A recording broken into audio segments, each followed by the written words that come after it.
Good afternoon, everyone. Yesterday, already I have discussed to you about the properties of determinants. Now, today I am going to discuss you about some examples based on determinants. See carefully how we can use the property of determinants to solve the problems. देखिए मैंने यहाँ पर board पर एक problem ली है, that is delta is equal to, ये determinant का symbol है, first column 1 each, second column a b c, third column a square minus b c, b square minus a c, c square minus a b. Question आपका ये है कि without expanding show that the value of this determinant is 0. Without expanding means you cannot use 100% properties. आपको किसी भी step पर property को use नहीं करना है और आपको 100% प्रॉपर्टीज का यूज करना है। आप एक्सपेंड नहीं कर सकते, आपको किसी भी स्टेज पर एक्सपेंड नहीं करना है, 100% प्रॉपर्टीज का यूज करना है और 100% प्रॉपर्टीज को यूज करके आप शो कीजिए कि इसकी वैल्यू 0 है। नाउ सी केयरफुली कैसे आप इस क्वेश्चन को सॉल्व कर सकते हैं। यहां पर ध्यान से देखिए, इसमें third column, this is the difference of two elements. Last time मैंने आपको एक प्रॉपर्टी बताई थी कि इसको हम सम ऑफ टू डिटरमिनेंट्स में रिजॉल्व कर सकते हैं। कैसे? First column it will remain as it is, second column ABC, third column it is formed by using only the first terms of this two terms, a square, b square and c square.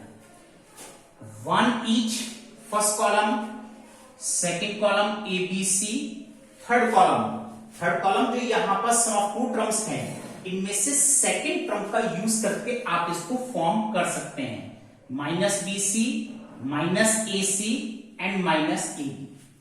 अब देखिए इसका further proceedings क्या है। ये first determinant it will remain as it is, इसको तो आपको ऐसे ही कॉपी करना है, ABC, A square, B square, C square. यहां पर देखिए इसके लिए, अब इसके लिए हम यहां पर प्रॉपर्टीज अप्लाई करते हैं, सेकंड डिटरमिनेंट में प्रॉपर्टीज अप्लाई करने जा रहे हैं। और क्या प्रॉपर्टी अप्लाई करने जा रहे हैं कि इसकी फॉर्म एज इट इज इसी फॉर्म में कन्वर्ट कीजिए। इसके लिए देखिए ABC आना चाहिए, A square, B square, C square आना चाहिए। इसके लिए हमको क्या करना है कि R1 is replaced from AR1, first row को A से मल्टीप्लाई कीजिए, R2 replaced from BR2, R3 replace from CR3। और देखिए जब कभी भी आप इंडिविजुअल किसी भी एलिमेंट से मल्टीप्लाई करते हैं तो उतनी ही वैल्यू से आपको डिवाइड करना कंपलसरी है। Now this A square minus ABC, B square minus ABC, C square minus ABC। अब देखिए सेकेंड डिटरमिनेंट से हम यहां से थर्ड कॉलम से माइनस ABC हम इसमें से कॉमन भी ले सकते हैं। तो देखिए यहां से this is first determinant 1 each, this is ABC, this is A square, B square and C square. इसमें सेकेंड डिटरमिनेंट में से माइनस ABC हमने कॉमन लिया, plus minus minus ABC common, now it is divided by ABC। अब आपके पास elements आ रहे हैं ABC, A square, B square, C square and 1 each. ये देखिए इसमें सभी एलिमेंट्स सेम आ चुके हैं और सेम आने के बाद बस केवल आपको यहां पर इनके कॉलम्स को अरेंज करना होता है। तो सेकेंड में अब हम कॉलम्स अरेंज करने जा रहे हैं। कैसे अरेंज करने जा रहे हैं? By applying C1 interchange from C2।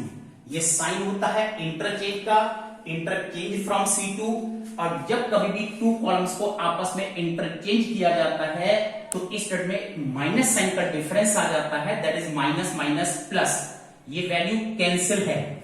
Now this आपने इसको इंटरचेंज किया है। चलिए देखिए यहां पर इंटरचेंज में पहले हम C2 इंटरचेंज फ्रॉम C3 ले रहे हैं। This A B C, this 1 each, then A square B square C square. अब एक बार हम फिर अप्लाई करने जा रहे हैं C1 interchange from C2 now. तो देखिए फिर एक माइनस साइन का डिफरेंस आ गया, प्लस माइनस माइनस, और जब माइनस साइन का डिफरेंस इसमें आ रहा है तो सेकेंड स्टेटमेंट आपके पास फॉर्म हो रहा है 1 each, that is A B C, then A square B square and C square. This statement it will remain as it is 1 1 1 A B C A square B square C square. अब देखिए clearly दोनों determinants complete same आ चुके हैं, both are cancelled, you will get 0। कहलाता है कि without expanding, किसी भी स्टेज पर आपको एक्सपेंड नहीं करना है, और एक्सपेंड नहीं करके आपको 100% प्रॉपर्टीज को अप्लाई करके इसकी वैल्यू को आपको 0 प्रूव करना है। Now see one more example. देखिए मैं यहां पर एक और एग्जांपल आपको शो कर रहा हूं, इसको देखिए आप लोग। These are all very important according to the CBSE board. आप लोग के एग्जामिनेशन में इसी स्टेट के क्वेश्चंस पूछे जाते हैं। आप देखिए यहां पर this is determinant 1 1 1 B plus C, this is C plus A, then A plus B, this is B square plus C square, C square plus A square, and A square plus B square. Show that its value is A minus B, B minus C, and this is C minus A.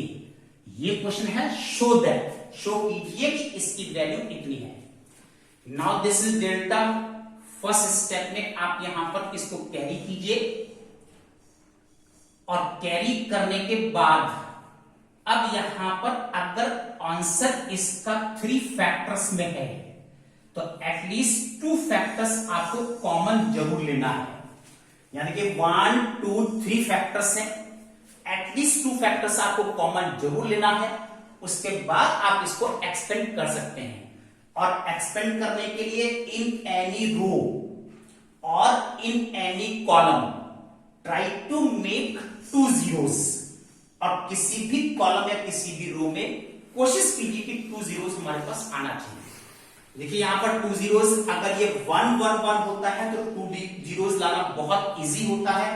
कैसे होता है कि by applying R2 replace from R2 minus R1 and R3 replace from R3 minus R1। इस R2 से R1 minus कीजिए और R3 से भी R1 माइनस कीजिए। तो देखिए यहां पर इसकी वैल्यू आती है, इस टर्म की वैल्यू हो जाती है this is 0, this is 0। R2 से हम R1 माइनस कर रहे हैं, 1 माइनस 1 0, C प्लस A से B प्लस C माइनस कीजिए, that is A minus B, C square plus A square से B square plus C square minus कीजिए, that is A square minus B square. R3 से R1 minus कर रहे हैं, 1 minus 1, this is 0, A plus B से B plus C minus कीजिए, that is A minus C, A square plus B square से B square plus C square minus कीजिए, you get A square minus C square. Now first row it will remain as it is 1B plus C and B square plus C square. इस तरह से देखिए first column में हमने यहां पर 2 zeros को अरेंज कर दिया। इसके नेक्स्ट स्टेप में इसके फैक्टर्स पॉसिबल हैं, इसके फैक्टर्स पॉसिबल हैं। जब फैक्टर्स कर लेंगे आप तो हम यहां सेकेंड रो से A माइनस बी कॉमन ले सकते हैं और थर्ड रो से A माइनस C कॉमन ले सकते हैं। तो आप लेते हैं by taking common A minus B from R2 and A minus C from R3। तो देखिए यहां पर वैल्यूज आती हैं 1 B plus C B square plus C square, this is 0 1, A plus B, this is 0 1 and A plus C. इस तरह से जब हमने ये वैल्यूज को कॉमन लिया है तो इस कॉमन फैक्टर्स को जो आपने कॉमन लिया है ये शो भी करना है, a minus B into A minus C, इतनी वैल्यू यहां पर ये कॉमन हो गई। अब देखिए यहां पर जब ये टू फैक्टर्स हम कॉमन ले चुके हैं, a माइनस बी भी कॉमन आ चुका है, यहां पर c माइनस ए लाना है, आपका a माइनस सी आ रहा है। डोंट वरी, इसकी चिंता करने की जरूरत नहीं है, ये माइनस साइन लास्ट में डिफरेंस में अभी आ जाएगा। अब जब यहां पर टू फैक्टर्स कॉमन आ चुके हैं तो हम इसको एक्सपेंड कर सकते हैं। Now by expanding along C1 के अलोंग, अब हम इसको एक्सपेंड करने जा रहे हैं। और देखिए जब यहां पर C1 के अलोंग आप इसको एक्सपेंड करते हैं, now this is a minus B, this is a minus C, और यहां पर देखिए हम अलोंग C1 इसको एक्सपेंड करने जा रहे हैं। तो this is 1, this is positive 1 within bracket. Now leave the first row passing through 1 and leave the first column passing through 1. Solve these four elements by cross multiplication. Then 1 into a plus c minus 1 into a plus b, और इसके बाद इस bracket को आप open कीजिए। देखिए यहां पर जब हम इस ब्रैकेट को ओपन करने जा रहे हैं, then a minus b, a minus c within bracket a plus c minus a minus B, यहां से a cancel, this is a minus b, a minus c, this is c minus b. अब यहां पर एक order में लाने के लिए a माइनस बी, यहां से minus sign common, this is c minus A, यहां से एक minus sign common, this is b minus C, और ये minus multiply, that is plus a minus b minus c and c minus a. Now this is your value, और यहां पर देखिए आपकी वैल्यू इसके अंदर ये आ जाती है। इस तरह से हम यहां पर डेरिवेटिव प्रॉपर्टीज को यूज कर सकते हैं। That's all today, dear students. Keep revising. Thank you.